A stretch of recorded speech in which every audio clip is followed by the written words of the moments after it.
جنگ یمامہ اسلام کی تاریخ کی سب سے بڑی اور سب سے امپورٹنٹ جنگوں میں سے ایک ہے۔ ایون قرآن جو دنیا کی سب سے زیادہ پڑھی جانے والی کتاب ہے، جو آج ایک کمپلیٹ کتاب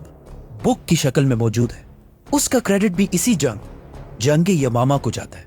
خلافت ابو بکر رضی اللہ تعالیٰ عنہ کو ملنے کے بعد عرب کے بہت سارے قبیلوں نے بغاوت کا اعلان کر دیا۔ کچھ نے زکوٰۃ دینے سے انکار کر دیا اور کچھ نے تو نبوت کا جھوٹا دعویٰ کر دیا، جن میں سب سے طاقتور باغی اور جھوٹا نبی مسلمہ کذاب تھا۔ تو ابو بکر رضی اللہ تعالیٰ عنہ نے عرب کے سارے باغیوں سے لڑنے کے لیے مسلمانوں کی فوج کو 11 حصوں میں ڈیوائیڈ کی، جس کے بعد خالد بن ولید رضی اللہ تعالیٰ عنہ ان باغیوں کو کرش کرتے گئے اور آخر ساروں کو ختم کر کے یمامہ مسلمہ کذاب کی فوج کے پاس پہنچے۔ مسلمانوں کی باقی ساری فوجیں عرب کے سارے بغاوتوں کو ختم کر کے اب صرف اسی یمامہ کی جنگ کی طرف دیکھ رہے تھے، کیونکہ اسی جنگ نے مسلمانوں کا فیوچر ڈیسائیڈ کرنا تھا۔ خالد بن ولید مسلمانوں کی 13,000 فوج لے کر یمامہ کے میدان پہنچے، جہاں سامنے مسلمہ کی 40,000 کی فوج ان کا انتظار کر رہی تھی۔ جیسے ہی جنگ شروع ہوئی، مسلمانوں نے یہ مسلمہ آخر تھا کون جس نے اتنی تیزی سے اور اتنی آسانی سے عرب کی سب سے بڑی فوج 40,000 کی فوج جمع کر لی تھی؟ مسلمہ کا تعلق نجد مطلب ایسٹرن سعودی عربیہ کے سب سے رچ خاندان سے تھا، اور بچپن سے ہی اس نے اپنی ساری ایجوکیشن رومن امپائر کے شہر ڈیماسکس دمشق کے سب سے بڑے اسکالرز کے ساتھ حاصل کی، جس کے بعد وہ واپس اپنے قبیلے بنو حنیفہ آیا، جو اس وقت عرب کے سب سے اسٹرانگ قبیلوں میں سے تھا، اور ایون آج بھی یہ قبیلہ عرب کا سب سے اسٹرانگ قبیلہ ہے، کیونکہ سارے سعودی بادشاہ عبدالعزیز سے لے کر محمد بن سلمان تک سب کا تعلق اسی بنو حنیفہ قبیلے سے ہے۔ جب مسلمہ شام سے واپس اپنے قبیلے آیا تو بہت جلدی اس کے قبیلے والوں نے اسے اپنے سرداروں میں سے ایک بنا دیا، کیونکہ یہ ایسے تھا کہ آج کوئی ہارورڈ یا آکسفورڈ سے تعلیم حاصل کر کے واپس اپنے چھوٹے سے گاؤں ہے۔ مسلمہ اپنے علم اور ٹیلنٹس کی وجہ سے اپنے قبیلے میں بہت مشہور ہو گیا، لیکن جب مسلمہ نجد میں اپنے قبیلے کو لیڈ کر رہا تھا، اسی وقت حجاز میں آپ صلی اللہ علیہ وسلم مدینہ میں ایک نئی ریاست قائم کر چکے تھے، اور آلموسٹ ہر سال ان کی مکہ والوں کے ساتھ جنگ ہوتی رہتی تھی، بدر، احد، خندق۔ لیکن آخر صلح حدیبیہ کے بعد مدینہ کی ریاست آہستہ آہستہ بہت سٹرونگ ہونے لگی، اور کچھ ہی سال بعد مسلمانوں نے مکہ کو بھی فتح کر لیا، جس کے بعد آہستہ آہستہ پورے عرب کو سمجھ آنے لگی کہ محمد صلی اللہ علیہ وسلم ہی اللہ کے رسول ہیں، اور عرب قبیلے ہر طرف سے اسلام قبول کرنے کے لیے مدینہ آنے لگے۔ یہ سب دیکھ کر بنو حنیفہ قبیلے کے لوگوں نے بھی اپنے سرداروں سے ڈیمانڈ کی کہ وہ بھی جا کر مدینہ میں آپ صلی اللہ علیہ وسلم سے ملے، جس کے بعد مسلمہ اپنے 2 سرداروں کے ساتھ مدینہ کی طرف روانہ ہوا۔ مدینہ پہنچ کر وہ رسول اللہ صلی اللہ علیہ وسلم کے سامنے حاضر ہوئے، اور مسلمہ نے آپ صلی اللہ علیہ وسلم سے کہا کہ ہم صرف اور صرف ایک شرط پر اسلام قبول کریں گے کہ آپ اپنے بعد ہمیں مطلب مجھے اپنا جانشین خلیفہ بنائیں گے۔ تو آپ صلی اللہ علیہ وسلم نے وہاں پڑی ایک کھجور کی ٹہنی اٹھائی اور مسلمہ سے کہا کہ اگر تم مجھ سے یہ اتنی چھوٹی چیز بھی مانگو گے میں تمہیں نہیں دوں گا، مطلب تمہیں خلیفہ بنانے کا کوئی سوال ہی پیدا نہیں ہوتا۔ یہ لوگ مدینہ سے مایوس ہو کر وہاں سے روانہ ہوئے، اور واپس اپنے قبیلے پہنچ کر انہوں نے ساروں کو جمع کیا اور انہیں کہا کہ اللہ کے نبی محمد صلی اللہ علیہ وسلم نے اپنے ساتھ مسلمہ کو بھی اللہ کا رسول بنا دیا ہے۔ کچھ لوگ یہ سن کر بہت خوش ہوئے، لیکن کچھ لوگ پھر بھی کنفیوژن میں تھے۔ جب مدینہ میں مسلمانوں کو اس بات کا پتہ چلا، انہوں نے اسی بنو حنیفہ میں سے ایک بندے کو ان کی طرف روانہ کیا تاکہ وہ جا کر انہیں حقیقت بتا سکے۔ جیسے ہی وہ شخص اپنے قبیلے کے درمیان پہنچا، اس نے کہا کہ مجھے اللہ کے رسول محمد صلی اللہ علیہ وسلم نے بھیجا ہے، جس کے بعد سارے لوگ اس کے گرد جمع ہو گئے اور اس کی بات غور سے سننے لگے۔ اس نے کہا کہ مجھے مدینہ سے اس لیے بھیجا گیا تاکہ میں تم سب کو یہ بتا سکوں کہ یہ جو مسلمہ ہے اور یہ جو کچھ بھی کہہ رہا ہے بالکل سچ کہہ رہا ہے، اور یہی مسلمہ اللہ کے رسول ہے۔ جس پر اس قبیلے کے لوگوں کو یہ بات کنفرم ہو گئی، اور وہ سارے مسلمہ کو اپنا پیغمبر ماننے لگے۔ اس سے پہلے کہ لوگوں کو ان کی حقیقت کا پتہ چلے، مسلمہ نے اسلام کی بہت امپورٹنٹ چیزوں کو ختم کر دیا، مطلب شراب کو حلال کر دیا اور فحاشی کو بالکل جائز کر دیا، اور فجر اور عشاء کی نماز ختم کر کے نمازیں 5 کے بجائے 3 کر دی، اور رمضان کے مہینے کے روزے بھی ختم کر دیے، اور گواہوں کے بغیر نکاح کو جائز کر دیا۔ اینڈ ناٹ اونلی دیٹ، قرآن کی آیات کو چینج کر کے ایک نئی کتاب بنانا شروع کی۔ لوگوں نے جب مسلمہ کے اس آسان ریلیجن کو دیکھا اور پھر اسلام کے سخت رولز دیکھے، تو وہ اسلام کو بالکل چھوڑ کر مسلمہ کی طرف آنے لگے، اور آہستہ آہستہ مسلمہ کا ریلیجن ہر طرف پھیلنے لگا۔ اب یہاں کوشچن یہ ہے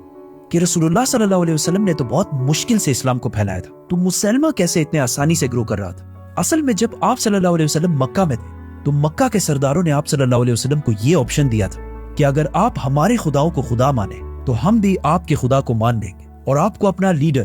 بادشاہ بنا دیں گے۔ जिस पर आप सल्लल्लाहु अलैहि वसल्लम ने फरमाया था कि अगर मेरे एक हाथ पर सूरज और दूसरे हाथ पर चांद भी रख दो तब भी मैं तुम्हारे खुदाओं को एक्सेप्ट नहीं करूंगा। जिसके बाद मक्का वालों ने मुसलमानों पर बहुत सख्त जुल्म शुरू किए, लेकिन मुसलमा इसके बिल्कुल ऑपोजिट किया और अरब के हर कबीले के खुदाओं को एक्सेप्ट करने लगा और अरब के सारे उल्टे पुल्टे रिवाजों को भी एक्सेप्ट करने लगा, जिसकी वजह से ये कबीले भी मुसलमा को बहुत आसानी से कबूल करने लगे और इस तरह मुसलमा बगैर किसी स्ट्रगल के आगे बढ़ने लगा। और फिर आखिर एक दिन मुसलमा ने आप सल्लल्लाहु अलैहि वसल्लम की तरफ एक खत भेजा जिसमें उसने कहा, मुसलमा अल्लाह के रसूल की तरफ से, मोहम्मद अल्लाह के रसूल की तरफ, अब हम इस काम में एक दूसरे के साथ शरीक हैं। आधी दुनिया आपकी और आधी दुनिया मेरी। जिसके बाद आप सल्लल्लाहु अलैहि वसल्लम ने उन्हें जवाब दिया कि मोहम्मद अल्लाह के रसूल की तरफ से, मुसलमा कज़्ज़ाब की तरफ, मतलब मुसलमा बहुत बड़े झूठे की तरफ। मुसलमा ने अपने लेटर में कहा कि आधी दुनिया आपकी और आधी दुनिया मेरी, जिस पर आप सल्लल्लाहु अलैहि वसल्लम ने उन्हें जवाब दिया कि दुनिया ना मेरी है ना तुम्हारी है, बल्कि सारी दुनिया सिर्फ अल्लाह की है और वो जिसे चाहे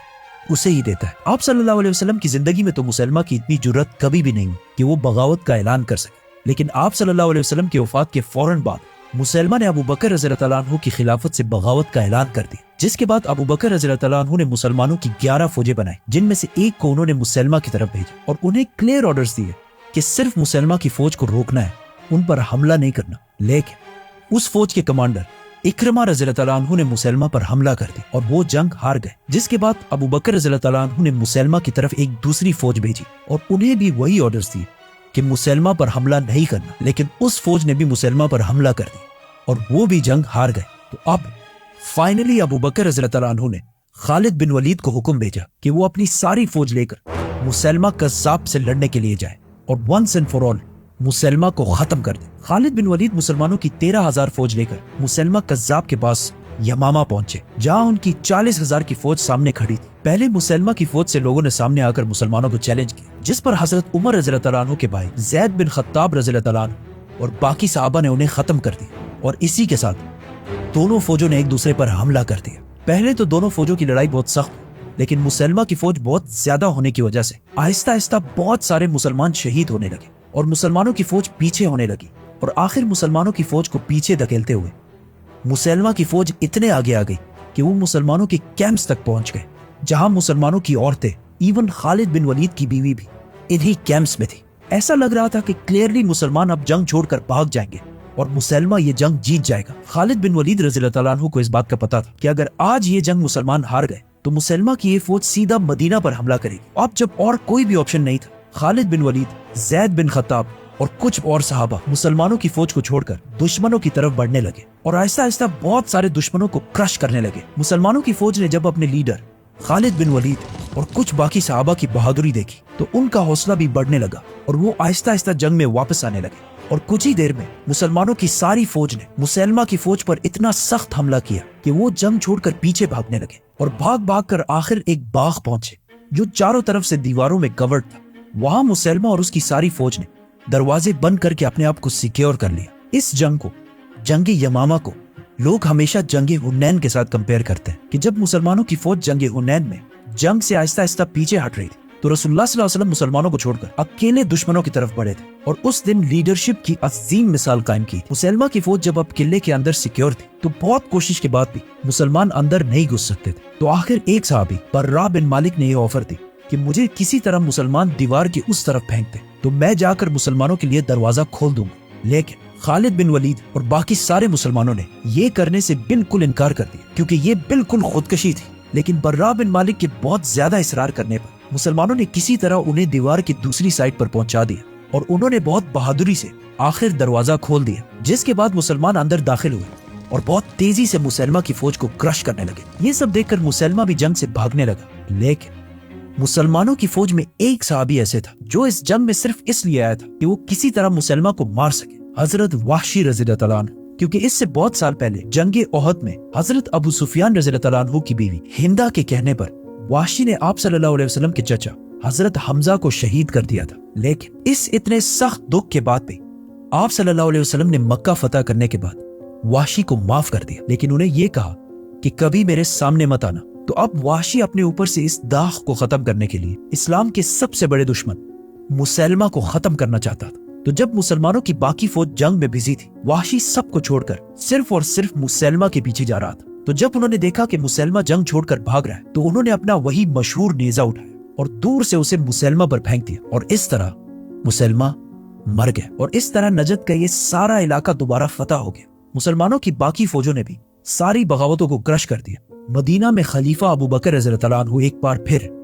पूरे अरब के खलीफा बन गए, और पूरे अरब को समझ आ गई कि आप सल्लल्लाहु अलैहि वसल्लम के बाद इस्लाम खत्म नहीं हुआ। जब मुसलमानों की इस अजीम फतह की खबर मदीना पहुंची तो वहां के लोग बहुत खुश हुए, लेकिन जब हजरत उमर रज़ियल्लाहु अन्हु ने देखा कि इस जंग में 700 सहाबी ऐसे शहीद हुए जो हाफिज कुरान थे, तो उन्होंने सोचा कि अगर आहिस्ता आहिस्ता ऐसे ही हाफिज कुरान शहीद होते गए कि एक दिन कहीं ऐसा ना हो कि मुसलमान कुरान के सीक्वेंस के बारे में भी इख्तिलाफ में पड़ जाए और बहुत सारे फिरकों में डिवाइड हो जाए, क्योंकि उस वक्त कुरान छोटे छोटे हिस्सों में कहीं कहीं पर लिखा हुआ था और ऐसे कंप्लीट जिस तरह आज हम पढ़ते हैं इस तरह मौजूद नहीं था। तो उन्होंने जाकर अबू बकर रज़ियल्लाहु अन्हु को कन्विंस किया कि हमें कुरान को सही सीक्वेंस के साथ लिखना चाहिए ताकि मुसलमान कुरान की वजह से फिरकों में ना बढ़ सके। और इस तरह अबू बकर रज़ियल्लाहु अन्हु ने कुरान को सही सीक्वेंस के साथ एक किताब की शक्ल में लिखने का हुक्म दिया। सब्सक्राइब।